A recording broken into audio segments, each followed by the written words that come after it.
Hello and welcome to our latest Euronews debate, where we unpacked the results of the European Parliament elections. We had the pleasure to welcome politicians, members of civil society and students to the Microsoft Innovation Centre here in Brussels. So what's in store for the next 5 years for the European Union? Let's take a listen to our panel. A country that is now in deep political turmoil. It is also my country, France. What is your reaction to what is happening? And is it inevitable today for a center-right party to make an alliance with the far-right? No, absolutely not. A liberal president who tried to form a political movement and create a party out of nothing failed to do so, either on purpose or not, to vaporize the center-left and the center-right, and was left alone, sandwiched between the extreme right and the extreme left. Those two elements slowly crushed him. This formula doesn't work. France is a big country. It's a pillar of European and global democracy, and will find its way. The extremes, we know what their modus operandi is. Hate, passion, anger against the so-called political establishment and every other establishment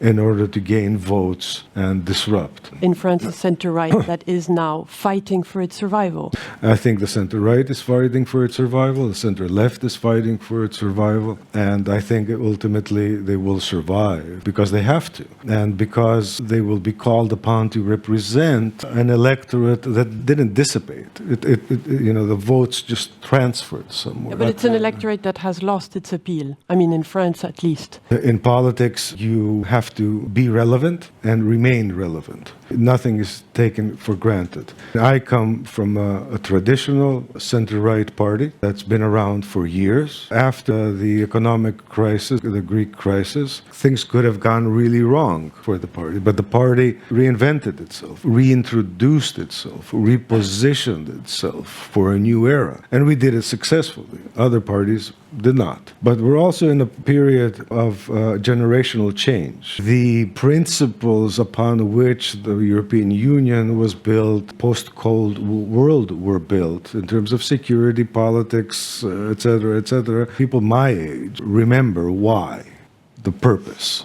People in their 20s don't. It's not about using TikTok or using digital media. It's about ideas. It's about policies. It's about presenting a rational narrative that people get. Reinvention means, in the case of center-right, in my opinion, it has to do with policies. Their job is to prioritize what is important and offer solutions. Ensure that they have a good living, get a job with enough pay to have a decent life, send their kids to school, have access to health care. Ultimately, it's all about freedom. The freedom as individuals to determine our own lives. People listen very carefully, and if it makes sense, they'll give you a chance. If they hear nothing, then you're done. You say it's all about policies, but it's also about politics. You have to build a majority, so you also have to attract other countries to support you in your ideas. What is happening in France is also symptomatic of something that is happening in Europe, and you know it. There's Sweden, there's Finland, there's Italy, where the center-right has no other choice than to work with the far-right. This is a question of survival. This seems to be the way Europe is going now, or at least the center-right is going now. You can't compare apple and oranges. What happened in Finland and what happened in Sweden, two countries with strong democracies and political traditions of cooperation for decades upon decades, cannot be compared with the politics of Greece or Spain, which is two different things. The center-right parties are now working with crazies, Putin lovers, trying to destroy Europe. There needs to be an objective judgment about what kind of coalition is made. You mentioned Meloni, and everybody has a past, and the past is never forgotten. But everybody also has a present, that she's a very constructive leader at the European Council.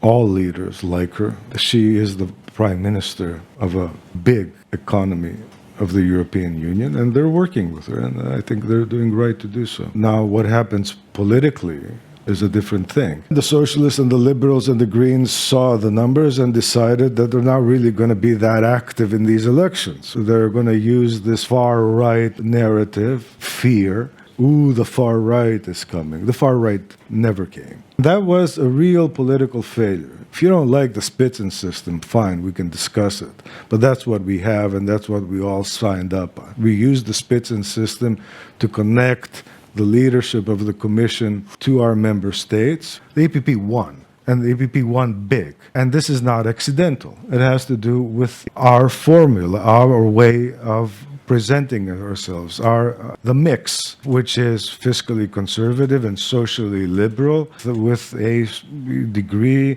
of very vocal love and appreciation for your country, your language, your past, your history. This is the DNA and the ingredients that not only makes us successful in winning elections, but also being a barrier to the far right.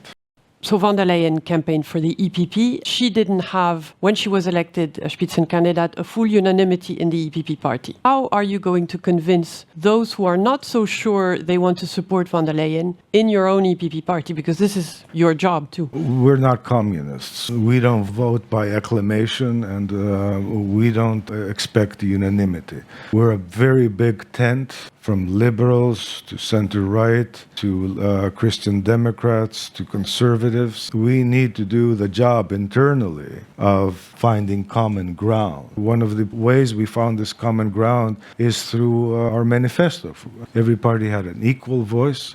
We debated, we engaged. Sometimes we fought. Sometimes we had to reconsider things. But we went through a process where we beat each other up in order to come down with a manifesto that works. We did the work. Today is a good day for EPP. We won the European elections, my friends. This is a big exercise in democracy, and you can see it alive in this parliament. J'ai décidé de vous redonner le choix de notre avenir parlementaire. Ed era una bella notte. Questa per me è più bella di quella di 2 anni fa. Okay. It is clear that for us, we are open to a strong cooperation with all democratic forces in this parliament. Choices need to be made, and they need to be made not just by us, but by the other democratic forces in Europe. If they choose to go with national populists, well, we won't be able to help in any way. We will resist the increased pressure of the far right in the European Parliament. Okay. The center is holding. But it is also true that the extremes on the left and on the right have gained support. And this is why the result comes with great responsibility for the parties in the center. Are you saying that the rise of the far right is not an actual surge per se, but that the situation is stabilizing? Because we have seen things creeping over the years. I mean, Thanasis has a right point that it was over-exaggerated how big a surge would come. But it's also different from country to country. So, yes, clearly a move to the right. I think the center held quite well, actually, in the election. So even though we have seen an increase in the far right, I actually don't see this as a big danger. Thanasis was saying that there's a distance between the EU and member states, and in particular young people. He mentioned old men in grey suits telling us things that we don't find relatable, rights and so on. But I would have thought that those elements, those rights, particularly something that the EU purports to have, transcends generations. What's your own position? I'm a European, but I'm of German origin. Compared to the Greek analysis, I have a different historic recollection. The rise of the far right is a concern to me. Center-right coalitions with far right brings back very bad historic memories to any German. The problem that the Chinese walls that we seem to have collectively towards the far right and left are beginning to be more opened up. I grew up with a book that is talking about the finite limits of this planet. And we are seeing every day, and more clearly every day, that we are going against the limits of this planet. Could I ask you to say a little bit more about the point you made at the start there, which is that you're slightly, I know you didn't use the word triggered, but about when you saw the results of the German election, the AfD coming second, around 16%. I feel very worried about the direction in Germany. We have a situation where people are still talking about Chinese wall. But if in the light of the next election, the center-right in Germany decides that they can have a majority with the far-right, with the AfD, then the Chinese wall will be completely broken. And I think that would be a very, very dramatic change that would also have an impact on Brussels and how at the European level we will be able to formulate policies. The number of young people that voted for the AfD and the far-right. We've seen, obviously, Jordan Bardella, 28-year-old young man. So these are young people who are moving in that direction. Traditional political parties have failed, and unfortunately, these parties were engaging young people with that narrative of sorting out or solving their issues. We believe, as European Youth Forum, that the anti-democratic parties and promoting less democracy or ruling against the rule of law is not going to solve our problems. They are not going to deliver for our rights. Could you tell us a little bit how those parties targeted or went towards or influenced young people to vote for them? Were they giving them solutions around owning a house, prosperous life, strong jobs? Because often when we hear about them, they're criticising the EU when it comes to LGBT rights. They're taking it out on migrants. The worst thing is that they are not really offering solutions. They are putting a voice to many issues that we are facing in our day-to-day lives. So they are being kind of an amplifier of that message. There's a growing disaffection towards Europe and European policies. Italy's Prime Minister Giorgia Meloni, reacting to the news, said that somehow Europe is perceived as distant and far away by Italian and European citizens, something that she said should trigger a whole debate around Europe and around the role of Europe and how much it matters to European citizens. Giorgia Meloni had a phenomenal night on Sunday. I mean, she beat her own record in the national elections. You know, this woman's kind of unstoppable, right? So what do you think her influence is going to be? She doesn't gain from antagonizing Europe right now because she's benefit from Europe in ways that are politically and actually economically very, very significant. Carl, what's your own impression of Giorgia Meloni? I remember a nice caricature where there is a wolf talking to an audience of sheep and saying, if you vote for me, I'll become vegetarian. The monumental risk taken by Emmanuel Macron, where does that leave us all? The French president has still a lot of decisive powers and influence on policy, particularly when it comes to international, including European policies. It may look like a calculated risk. There is a shrinking of civic space. There is less and less space to participate politically, especially for young people. What we see is that there are many threats also for young people that get organized when they want to express themselves, when they want to call out the governments, for example, at any level. There are really threats for them. You mean from like the heavy-handedness from the authorities if there's a protest? Yeah, absolutely. And not only just in a protest, but also when you are facing or when you are meeting government representatives and you are telling your opinion about a particular policy. Sometimes those organizations, they are facing consequences as in cutting funds or not having any space to be able to meet. I hope you would agree that your criticism is directed at national governments. Here in Brussels, I think participation, role, hearings, consultations, etc.